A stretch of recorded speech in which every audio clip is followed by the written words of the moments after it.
રાજકોટમાં થયેલા અગ્નિકાંડ બાદ રાજ્યભરમાં ફાયર સેફટીને લઈને મેગા ઓપરેશન હાથ ધરવામાં આવી રહ્યું છે। ત્યારે વડોદરાના મરીમાતા ખાંચામાં આવેલી મોબાઈલની દુકાનમાં વડોદરા શહેર પોલીસ દ્વારા દુકાનદારોની પૂછપરછની પ્રક્રિયા હાથ ધરવામાં આવી છે। સરદાર ભુવનના ખાંચામાં આવેલી સૌથી વધુ દુકાનોને પાલિકા તંત્ર દ્વારા ફાયર સેફટી તેમજ ટ્રાફિકને અગવડતાના કારણે સીલ મારવામાં આવ્યા છે। ત્યારે આજરોજ વડોદરાના મરીમાતાના ખાંચામાં આવેલા મોબાઈલની દુકાનમાં પોલીસ દ્વારા વિગતો મેળવવાની ક્રિયા હાથ ધરવામાં આવી છે। વડોદરાનું મોબાઈલ માર્કેટ ગણાતું એવું મરીમાતાના ખાંચામાં ઘણા વર્ષોથી ટ્રાફિકની સમસ્યા ઉદ્ભવે છે। સાંકડી ગળી હોવાના કારણે સ્થાનિકો તેમજ વેપારીઓમાં ઘર્ષણ પણ સર્જાતું હોય છે તથા ફાયર સેફટીની સુવિધાઓનો અભાવ પણ આ દુકાનમાં જોવા મળતો હોય છે।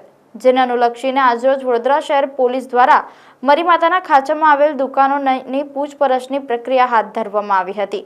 તેમાં દુકાનદારની દુકાન પોતાની છે કે નહીં, જો ભાડાની છે તો ભાડા કરાર કરેલ છે કે નહીં, તેમજ તમામ દસ્તાવેજી પુરાવા દુકાનના તેઓની પાસે છે કે નહીં, તેમજ દુકાનદારો પાસે પાર્કિંગની વ્યવસ્થા છે કે નહીં તે અંગે તપાસ કરવામાં આવી હતી।